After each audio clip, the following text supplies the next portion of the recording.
మరి ఎవరైనా చచ్చిపోతే 3 వద్దుల్లా 5 వద్దుల్లా 9 వద్దుల్లా పక్షికి పెడతాం.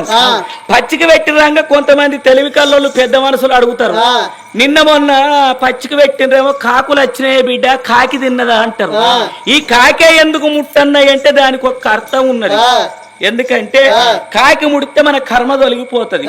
కాకి ఎందుకు ముట్టన్నంటే పూర్వం లోపల రావణ బ్రహ్మ అంటే ఎవరో కాదు, బ్రహ్మదేవునికి మునిమనవడు, బ్రహ్మదేవుని కుమారుడు కశ్యబ్రహ్మ, కశ్యబ్రహ్మ కొడుకు విశ్వవాసు బ్రహ్మ, విశ్వవాసు బ్రహ్మ కొడుకు రావణ బ్రహ్మ. వాడు 4 వేదములు 18 పురాణములు 6 శాస్త్రములు ఆపోసన వట్టిన అమరవేద పండితుడు. నవగ్రహాలను మెట్లు గట్టి కచ్చిరెక్కి రాజ్యమేలిండు.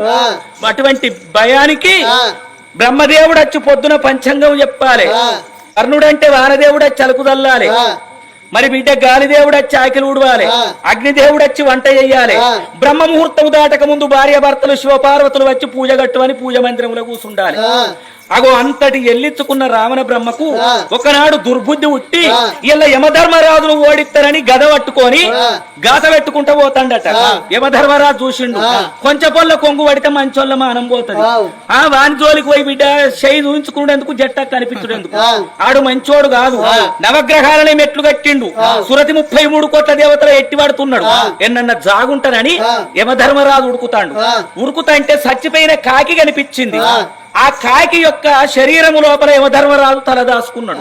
దాన్ని పరకాయ ప్రవేశము అంటారు. పరులు అంటే ఇతరులు, కాయము అంటే శరీరము. మరి దాన్ని పరకాయ విద్య వచ్చినోడైతేనే అంత ప్రవేశించగలుగుతాడు. కాకి కడపలో వచ్చి యమధర్మరాజు జాగున్నాడు. మరి రావణ సూర్యుడు యమపురి పట్టం అంతా తిరిగిండు గాని యమధర్మరాజు కనిపించలేదు.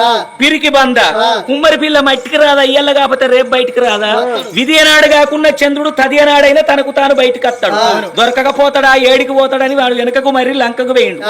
తర్వాత కాకి కడుపులోకి వెళ్లి బయటికి వచ్చిన యమధర్మరాజు, ఓ కాకి దిక్కుతోచని పరిస్థితి లోపల లంకానగరమేలే రావణ బ్రహ్మకు భయపడి నీ కడుపు లోపల నా తల దాచుకున్నా, నన్ను కాపాడినవు, నీకొక్క దీవెన పెడుతున్నా.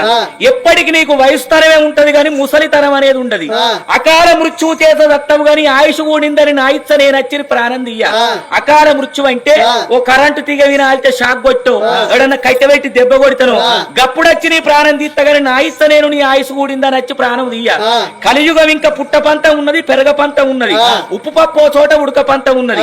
ఏ తల్లిదండ్రి చచ్చిపోతే కన్న కొడుకులు అయ్యవకి అగ్గిపెట్టి 3 వద్దుల్లో 5 వద్దుల్లో 11 వద్దుల్లో 9 వద్దుల్లో పచ్చికి పెడితే కాకి గిట్టచ్చి తిన్నదనుకో చక్కగా అటువంటి వాని జీవి స్వర్గం పోవాలి, నరకం రావద్దని జీవన పెట్టిండు యమధర్మరాజు.